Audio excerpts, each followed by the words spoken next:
दोस्तों इस वीडियो में हम प्रॉब्लम डिस्कस करने वाले हैं रोटेट एरे, जो कि लीड कोड की 189 नंबर की प्रॉब्लम है। ठीक है, अब सबसे पहले इसमें समझना है कि हमें करना क्या है। तो यहाँ पर देखिए आपको एक एरे गिवन है। देखिए ये आपको एक एरे गिवन है, इसको आपको रोटेट करना है और रोटेट करना है आपको राइट की तरफ। ठीक है, किसी भी एरे को दो तरीके से रोटेट किया जा सकता है, एक तो राइट मतलब राइट की तरीके से, दूसरा लेफ़्ट की तरीके से, यानी कि लेफ़्ट की तरफ रोटेट किया जा सकता है और राइट की तरफ रोटेट किया जा सकता है। ठीक है, अगर एरे के एलिमेंट राइट की तरफ शिफ्ट होते हैं तो उसे हम लोग राइट रोटेशन कहते हैं, और अगर लेफ़्ट की तरफ रोटेट होते हैं तो उसे हम लेफ़्ट रोटेशन कहते हैं। ठीक है, तो आपको के टाइम के स्टेप जो है आपको एरे को रोटेट करना है। ठीक है, तो यहाँ पर एग्जांपल के लिए यहाँ पर दिया गया है कि जैसे आपका ये एरे है और के की वैल्यू यहाँ पर 3 है, इसको हमें 3 टाइम रोटेट करना है। तो यहाँ पर एक्सप्लेनेशन दिया गया है, जैसे अगर हम 1 टाइम रोटेट करें तो जो रिजल्ट आता है वो ये आएगा। यहाँ पर देखिए क्या हुआ है, 1 जो था हमारा जो ओरिजिनल एरे था उसमें 0th पोजीशन पर था, और यहाँ पर जब रोटेट हुआ है तो 1 जो है वो 1th पोजीशन पर आ गया है, यानी कि 1 पोजीशन राइट की तरफ शिफ्ट हो गया है। इसी तरीके से जो 2 है वो फर्स्ट प्लेस पर था, ये सेकेंड प्लेस पर आ गया है, यानी कि सेकेंड इंडेक्स पर आ गया है। इसी तरीके से अगर आप यहाँ पर देखें तो सारे एलिमेंट 1 पोजीशन राइट की तरफ शिफ्ट हो गए हैं इतने, और जो 7 था वो सबसे लास्ट एलिमेंट था। अब क्योंकि इसके बाद में जगह नहीं थी, स्पेस नहीं था, तो ये रोटेट होकर आगे की तरफ आ गया है। ठीक है, ये अगर 1 टाइम हम रोटेट करें तब हमें ये रिजल्ट मिलता है। ठीक है, अगर अगेन हम इस एरे को रोटेट करें, यानी कि ये जो रिजल्ट मिला है हमें 1 टाइम रोटेट करने पर, इसको दोबारा से रोटेट करें तो ये 2 टाइम रोटेशन हो जाएगा। ठीक है, और यहाँ पर सभी एलिमेंट 2 टाइम रोटेट हो जाएंगे, यानी कि अगर आप यहाँ से समझें तो 7 जो था ये 0th पोजीशन पर था, ये 1 पोजीशन पर आ गया है, और जो 1 था वो सेकंड मतलब कि फर्स्ट इंडेक्स पर था, ये सेकंड इंडेक्स पर आ गया है, और जो लास्ट एलिमेंट 6 था वो जो है वो फर्स्ट इंडेक्स पर आ गया है। ठीक है, और अगर ओरिजिनल एरे से आप कंपेयर करें तो यहाँ पर देखिए फर्स्ट एलिमेंट था, मतलब कि 1 जो है फर्स्ट एलिमेंट है, ये 0th पोजीशन पर है। अगर 2 टाइम एरे को रोटेट किया जाए तो 1 जो है वो 2 टाइम राइट की तरफ शिफ्ट होगा, यानी कि 1 सेकेंड पोजीशन पर होना चाहिए, यानी कि सेकेंड इंडेक्स पर होना चाहिए, जो कि है। ठीक है, तो इस तरीके से हमें एरे को रोटेट करना है।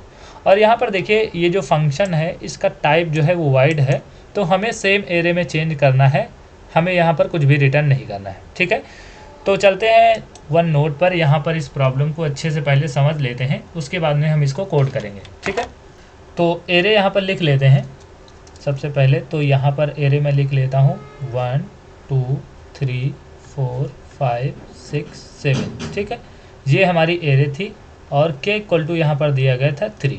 ठीक, तो मैंने आपको बताया है कि किस तरीके से आपको एरे को रोटेट करना है। अगर हम इसे 3 टाइम रोटेट करें तो पहली बार रोटेट करने पर क्या होगा, ये जो 1 है ये यहाँ पर आ जाएगा, 2 यहाँ पर, 3 यहाँ पर, 4 5 6, और ये जो 7 है ये लास्ट का एलिमेंट यहाँ पर आ जाएगा।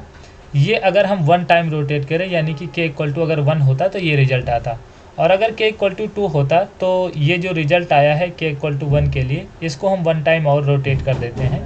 तो 7 1 2 3 4 5 और 6 आपका यहाँ पर आ जाएगा। और अगर इसे हम 3rd टाइम रोटेट करें तो 6 यहाँ पर आएगा, 7 यहाँ पर, फिर 1 2 3 4 और ये 5 आपका यहाँ पर आ जाएगा। यानी कि अगर के इक्वल टू 3 हो तो हमें रिजल्ट ये मिलना चाहिए। ठीक है, तो इस प्रोसीजर को देखकर, यानी कि ये जो तरीका हम सॉल्व करने का देख रहे हैं, इसको देखकर हमें क्या समझ में आ रहा है कि हम एक फंक्शन लिखें। अगर हम एक फंक्शन लिखते हैं जो एरे को 1 टाइम रोटेट करे, अगर हम एक फंक्शन लिखें जो एरे को 1 टाइम रोटेट करे, और इस फंक्शन को, ये जो फंक्शन होगा जो 1 टाइम एरे को रोटेट करेगा, इसको हम के टाइम कॉल कर दें। ठीक है, के टाइम अगर हम कॉल कर देते हैं तो जो हमारा एरे है वो के टाइम रोटेट हो जाएगा। ठीक है, लेकिन अगर आप यहाँ पर देखें तो अगर हम 1 टाइम एरे को रोटेट करते हैं तो इसमें जो टाइम लगता है वो लगता है ऑर्डर ऑफ n, क्योंकि हम हर एक एलिमेंट को राइट की तरफ शिफ्ट करते हैं, और जो लास्ट का एलिमेंट होता है उसको हम फर्स्ट एलिमेंट पर रखते हैं, यानी कि फर्स्ट इंडेक्स पर रखते हैं, तो हमें जो टाइम लगता है वो ऑर्डर ऑफ n का लगता है। तो अगर हम के टाइम एरे को रोटेट करेंगे, यानी कि इस फंक्शन को के टाइम कॉल करेंगे, तो टोटल जो टाइम कॉम्प्लेक्सिटी लगेगी वो होगी order of n square. N square इसलिए होगी क्योंकि यहाँ पर के टाइम हम इस फंक्शन को कॉल करेंगे तो जो टाइम कॉम्प्लेक्सिटी होगी वो n इंटू के बनेगी, ठीक है। और अगर हम कंस्टेंट यहाँ पर देखें तो जो k की वैल्यू है वो n की वैल्यू के सेम तक जा सकती है। यहाँ पर अगर आप कंस्टेंट देखें तो 10⁵ जो मतलब लेंथ है वो 10⁵ तक जा सकती है और जो k है वो 10⁵ तक ही जा सकता है, यानी कि k की जो वैल्यू है वर्स्ट केस में वो जो होगी वो n के इक्वल होगी। तो यहाँ से जो कॉम्प्लेक्सिटी है वो ऑर्डर ऑफ n स्क्वायर निकल के आएगी, ठीक है। और यहाँ पर एक और चीज़ आप समझ लीजिए, जैसे यहाँ पर आपको एरे गिवन है 1 2 3 और यहाँ पर आपको रोटेट करने के लिए कह दिया जाए 4 टाइम, ठीक है। ऐसा भी कहा जा सकता है कि एरे को आप 4 टाइम रोटेट करिए जो कि ग्रेटर दैन n है, k की वैल्यू जो है वो ग्रेटर दैन n है। तब अगर आप इसको रोटेट करें तो यहाँ पर देखिए, अगर हम इसको रोटेट करते हैं 4 टाइम तो यहाँ पर जो रिजल्ट आता है उसको आप ध्यान से देखिए। तो यहाँ से एक ऑब्जर्वेशन निकलेगी। तो अगर हम इसको 4 टाइम रोटेट करें तो 1 टाइम करेंगे तो 1 यहाँ पर आएगा, 2 यहाँ पर आएगा, 3 यहाँ पर आएगा। और सेकेंड बार रोटेट करेंगे तो 3 यहाँ पर, 1 यहाँ पर, 2 यहाँ पर। अगली बार रोटेट करेंगे तो 2 यहाँ पर, 3 यहाँ पर, 1 यहाँ पर।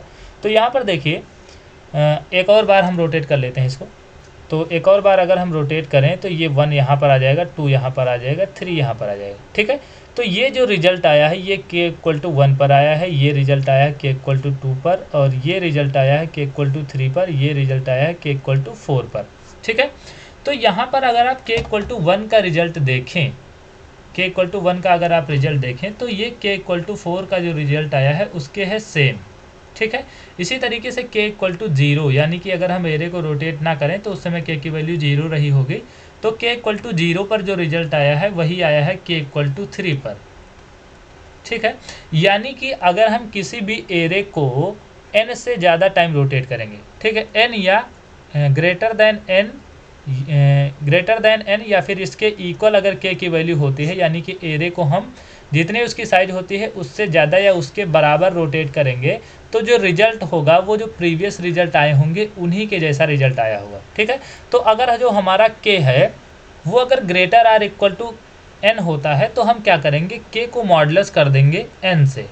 तो जो k होगा वो 0 से n-1 के बीच में लाई करेगा और इतनी ही टाइम मतलब कि जब हम एरे को एक्चुअल में रोटेट करते हैं तो जो रिजल्ट आता है वो 0 से लेकर n-1 तक के बीच में जो रिजल्ट आएगा हर बार वही रिजल्ट आएगा, ठीक है। तो यहाँ पर k इक्वल टू 4 है, अगर हम इसको मॉडुलस कर दें n से तो n की साइज यहाँ पर क्या है, जो n है ये यहाँ पर है 3, ठीक है। n की वैल्यू यहाँ पर 3 है। तो अगर हम k को यानी कि 4 को मॉडुलस करें 3 से तो यहाँ पर हमें मिलेगा 1। तो अगर हम एरे को 1 टाइम रोटेट करें तब भी देखिए सेम रिजल्ट मिलेगा, और अगर हम एरे को 4 टाइम रोटेट करें तब भी सेम रिजल्ट मिलेगा। यानी कि अगर हम इस एरे को 1 टाइम रोटेट करें या फिर 4 टाइम रोटेट करें दोनों का रिजल्ट सेम होगा। तो हम इसको 1 टाइम ही रोटेट करेंगे तो रिजल्ट दोनों का सेम हो जाएगा, तो हम इसे एक्स्ट्रा टाइम रोटेट नहीं करेंगे, ठीक है।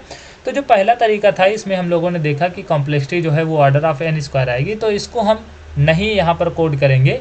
और अगर इसका आप डिटेल वीडियो देखना चाहते हैं तो इस वीडियो सीरीज़ की जो इससे पहले वाली वीडियो है उसको आप देख लीजिए। उसमें हमने 3 तरीके बताए हैं, तीनों तरीक़ों को हमने कोड करके दिखाया है और किस तरीके से कोड किया है, उस कोड को रन करके भी दिखाया है। और अगर इस तरीके से अगर आप कोड करते हैं और लीड कोड पर अगर आप सबमिट करेंगे तो टाइम लिमिट एक्सीड होगी और आपका कोड जो है वो एक्सेप्ट नहीं होगा, ठीक है। अब देखिए दूसरा तरीका यहाँ पर देखते हैं। अब देखिए दूसरा तरीका ये हो सकता है, यहाँ पर अगर हम एरे को रोटेट करें, एग्जाम्पल हम फिर से लिख लेते हैं 1 2 3 4 5 6 7, ठीक है। और यहाँ पर k की वैल्यू जो है उसको हम 3 मान लेते हैं। तो अगर हम एरे को रोटेट करते हैं, अगर हम इसको 3 टाइम रोटेट करें तो रिजल्ट क्या आता है, रिजल्ट आता है 5 6 7 और 1 2 3 4, ठीक है। तो अगर इस रिजल्ट को आप ध्यान से देखिए तो अगर हम किसी भी एरे को k टाइम रोटेट करते हैं तो एक्चुअल में होता ये है कि जो लास्ट के k एलिमेंट हैं ये फर्स्ट पोजीशन पर आ जाते हैं, यानी कि ये पहले आ जाते हैं, और जो शुरू के n-k एलिमेंट हैं ये लास्ट में चले जाते हैं। तो अगर हम ऐसा करें कि k एलिमेंट लास्ट के k एलिमेंट को पहले रख दें और n-k एलिमेंट को बाद में रख दें तो हमारा जो एरे है वो k टाइम रोटेट हो जाएगा। तो ऐसा करने के लिए हमें क्या करना है, सेम एरे में चेंज करना है। तो क्योंकि एक ही टाइम पर हम दो चीज़ें नहीं कर सकते हैं, के एलिमेंट को आगे की तरफ और n माइनस के एलिमेंट को पीछे की तरफ हम नहीं कर सकते हैं, तो यहाँ पर हमें दूसरे एरे में इस एरे को कॉपी कर लेना है। ठीक है, दूसरे एरे में इस एरे को कॉपी कर लेंगे। उसके बाद में हम क्या करेंगे, लूपिंग कर देंगे लास्ट के जो के एलिमेंट हैं, यानी कि लास्ट जो एलिमेंट होगा वो n माइनस के होगा, तो सॉरी n माइनस वन होगा। तो इसमें से अगर हम k माइनस कर दें, यानी कि n माइनस के माइनस वन, ठीक है, n माइनस के माइनस वन, यानी कि अगर हम यहाँ पर इंडेक्सिंग निकालें तो इंडेक्सिंग यहाँ पर होगी 0 1 2 3 4 5 6। तो अगर हम n k की वैल्यू यहाँ पर 3 है और जो n की वैल्यू है 7 है, तो 7 माइनस 3 माइनस 1 अगर हम करते हैं तो यहाँ पर क्या आएगा, इंडेक्स आएगा यहाँ पर 7 में से 4 चला जाएगा तो यहाँ पर बचेगा 3। तो यहाँ पर देखिए अगर हम n माइनस के माइनस वन करें, यानी कि 0 से लेकर n माइनस के माइनस वन जो है वो जो है लास्ट में रख दें। ठीक है, हमारा जो ओरिजिनल एरे होगा, मान लीजिए ए है, उसके लास्ट में रख दें, मतलब इतने एलिमेंट लास्ट में रख दें। और अब क्योंकि यहाँ से यहाँ तक के, मतलब 0 से n माइनस के माइनस वन तक के एलिमेंट हमें लास्ट में रखने हैं, तो कितने एलिमेंट शुरू में रखने पड़ेंगे हमें, n माइनस के से लेकर n माइनस वन तक। ठीक है, इतने एलिमेंट हमें शुरू में रखने पड़ेंगे। अगर आप ऐसा करते हैं तो आपका जो एरे है वो के टाइम रोटेट हो जाएगा। ठीक है, लेकिन जब हम ऐसा करेंगे तो पहले हमें इस एरे को दूसरे एरे में कॉपी करना पड़ेगा, यानी कि हमारी जो स्पेस कॉम्प्लेक्सिटी होगी वो हो जाएगी ऑर्डर ऑफ n, और जो टाइम कॉम्प्लेक्सिटी होगी वो भी ऑर्डर ऑफ n होगी। ठीक है, दोनों ऑर्डर ऑफ n होंगे। तो अगर आप ये कोड लिखें और लीड कोड पर इसे सबमिट करें तो ये कोड जो होगा वो एक्सेप्टेड होगा, लेकिन यहाँ पर आपकी स्पेस कॉम्प्लेक्सिटी जो होगी वो ऑर्डर ऑफ n होगी। ठीक है, अब हम तीसरा तरीका देखते हैं जिसमें हम स्पेस कॉम्प्लेक्सिटी को ऑर्डर ऑफ 1 करेंगे और टाइम कॉम्प्लेक्सिटी को ऑर्डर ऑफ n ही रखेंगे। ठीक है, अब तीसरा तरीका हम यहाँ पर समझते हैं। तो फिर से अपना एरे हम लिख लेते हैं 1 2 3 4 5 6 7, और इसको मान लीजिए हम फिर से 3 टाइम रोटेट करते हैं तो हमारा रिजल्ट आएगा 5 6 7 1 2 3 4। ठीक, तो यहाँ पर अगर आप ध्यान से देखें तो अगर हम किसी भी एरे को के टाइम रोटेट करते हैं तो मैंने आपसे बताया है कि जो लास्ट के एलिमेंट हैं वो शुरू में आ जाते हैं, और जो शुरू के n माइनस के एलिमेंट हैं वो लास्ट में चले जाते हैं। ठीक, तो यहाँ पर अगर आप ध्यान से देखें तो एक तरीके से ये जो एरे है ये हो रहा है रिवर्स। ये क्या हो रहा है, रिवर्स हो रहा है। अगर हम एरे को रिवर्स करें, ये जो ओरिजिनल वाला एरे है इसे रिवर्स करें तो हमें रिजल्ट क्या मिलेगा, 7 6 5 4 3 2 1, ये हमें रिजल्ट मिलेगा। तो यहाँ पर अगर इस रिजल्ट को और इस रिजल्ट को हम कंपेयर करें तो यहाँ पर आप देखेंगे कि जब ये एरे रिवर्स हुआ है, जब हम एरे को रोटेट करते हैं तो उस समय जिस तरीके से एरे रोटेट होता है यानी कि रिवर्स होता है, तो क्या होता है, एरे रिवर्स तो होता है लेकिन लास्ट के जो के एलिमेंट हैं ये आपस में रिवर्स नहीं होते हैं, और जो शुरू के n माइनस के एलिमेंट हैं ये आपस में रिवर्स नहीं होते हैं, बाकी एरे रिवर्स होता है। ठीक है, लेकिन यहाँ पर अगर हम नॉर्मली एरे को रिवर्स करते हैं तो क्या होता है कि सारे के सारे एलिमेंट आपस में रिवर्स हो जाते हैं। ठीक है, तो अगर हम क्या करें कि अगर एरे को रिवर्स करें और इतना पार्ट फिर से रिवर्स कर दें, ठीक है, इतना पार्ट फिर से रिवर्स कर दें और इतना पार्ट फिर से रिवर्स कर दें। ठीक है, क्योंकि यहाँ पर देखिए जब हम एरे को नॉर्मली रिवर्स करते हैं तो ये जो लास्ट के एलिमेंट हैं वो आगे तो आ जा रहे हैं। देखिए 7 6 5 जो है वो आगे की तरफ आ गया है और 4 3 2 1 ये भी पीछे की तरफ आ गया, मतलब सही है, बस इसकी जो ऑर्डरिंग है वो उल्टा है। ठीक है, ऑर्डरिंग उल्टा है, यहाँ पर 5 6 7 है और यहाँ पर क्या है 7 6 5 है। तो अगर इतने पार्ट को हम फिर से रिवर्स कर दें और इतने पार्ट को हम फिर से रिवर्स कर दें तो हमारा जो एरे है वो के टाइम रोटेट हो जाएगा। ठीक है, और यहाँ पर देखिए जब हम इस होल एरे को रिवर्स करेंगे तो हमारी जो टाइम कॉम्प्लेक्सिटी होगी वो आएगी ऑर्डर ऑफ n, और फिर से हम अगर इस पार्ट को रोटेट करेंगे यानी कि रिवर्स करेंगे तो ये जो मतलब इसके रिवर्सल के लिए हमें ऑर्डर ऑफ k का टाइम लगेगा और इसके रिवर्सल के लिए हमें n माइनस k का टाइम लगेगा, यानी कि टोटल टाइम हमें फिर से ऑर्डर ऑफ n का लगेगा। तो टोटल टाइम कॉम्प्लेक्सिटी जो होगी वो हो जाएगी ऑर्डर ऑफ n। ठीक है, तो ये जो तीसरा तरीका है हम इस तरीके से कोड करेंगे तो हमारी जो टाइम कॉम्प्लेक्सिटी है वो ऑर्डर ऑफ n आएगी और स्पेस कॉम्प्लेक्सिटी ऑर्डर ऑफ 1 होगी। ठीक है, तो चलते हैं लीड कोड पर, इस तरीके को हम आपको कोड करके दिखाते हैं। मैं क्या करता हूँ, सबसे पहले C++ में मैं कोड करूँगा और उसको मैं आपको रन करके दिखा दूँगा। उसके बाद में मैंने जावा और पाइथन का कोड जो पहले से लिख रखा हुआ है उसको मैं आपको शो करके दिखा दूँगा, तो उसको आप आसानी से समझ सकते हैं, क्योंकि थोड़ा सा सिंटैक्स का ही फ़र्क होता है। तो यहाँ पर क्या करते हैं, सबसे पहले हम रोटेट का फंक्शन लिखते हैं, रिवर्स का फंक्शन लिखते हैं सॉरी, जिससे हम एरे को रिवर्स करेंगे। ठीक है, तो इसका डेटा टाइप वॉइड कर देते हैं क्योंकि ये कुछ रिटर्न नहीं करेगा, और इसका नाम रख देते हैं REV। ठीक है, इसमें हम एक वेक्टर पास करेंगे, इसका रेफरेंस पास करेंगे क्योंकि हमें सेम एरे में चेंजेज करने हैं। ठीक है, और यहाँ पर कुछ हमें पास करने की ज़रूरत नहीं है। सबसे पहले हम क्या करते हैं, इसका जो साइज है वो निकाल लेते हैं, तो n = a.size। अच्छा, यहाँ हमें a.size करने की ज़रूरत नहीं है क्योंकि हम जब एरे को रिवर्स करेंगे तो उस समय हम इंडेक्स देंगे। ठीक है, स्टार्टिंग इंडेक्स देंगे और लास्ट इंडेक्स देंगे। तो यहाँ पर हम int s कर लेते हैं या फिर int i कर लेते हैं, int i और int j।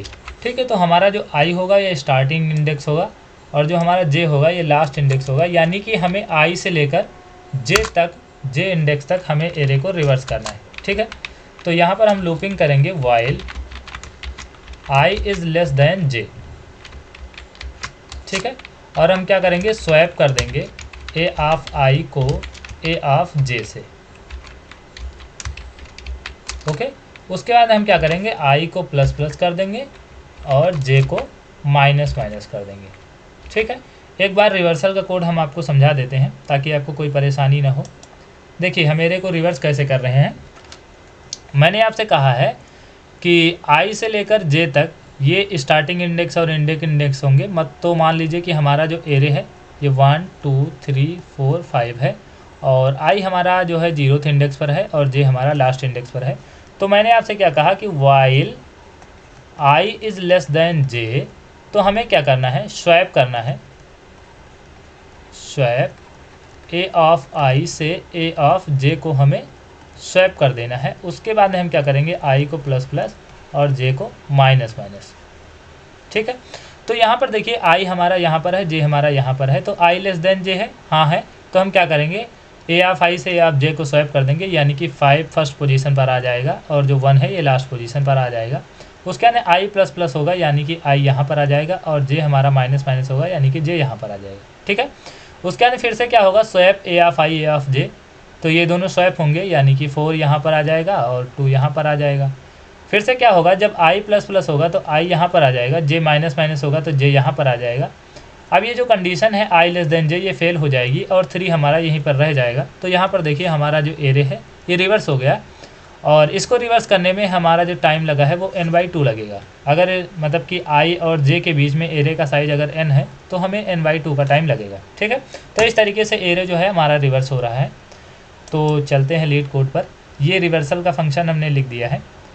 अब क्या करते हैं, हम एरे को रिवर्स करते हैं। ठीक है, और एरे को रिवर्स करने से पहले हम साइज निकाल लेते हैं और यहाँ पर जो नम्स है इसको मैं a कर देता हूँ। ठीक है, a मुझे आसान लगता है तो मैंने a कर दिया। अब इसका पहले मैं साइज निकाल लेता हूँ, तो int n = a.size। ठीक है, तो साइज निकल गया। अब मैं रिवर्स को कॉल करता हूँ। सबसे पहले मैं क्या करूँगा, रिवर्स करूँगा a को, कहाँ से लेकर कहाँ तक, 0 से लेकर n-1 तक, मतलब पूरे एरे को मैं रिवर्स कर दूँगा। ठीक है, उसके बाद मैं रिवर्स करूँगा फर्स्ट पार्ट को। जब मैंने यहाँ पर कोड लिखा है तो आपको दिख रहा है कि पहले मैं रिवर्स करूँगा कितने पार्ट को, के पार्ट को। ठीक है, उसके बाद मैं n- के पार्ट को रिवर्स करूँगा। हालांकि अगर आप उल्टा भी करेंगे तब भी कोई प्रॉब्लम नहीं होगी। तो सबसे पहले मैं शुरू के एलिमेंट को रिवर्स कर लेता हूँ और लास्ट में जो है n- के एलिमेंट को रिवर्स करूँगा।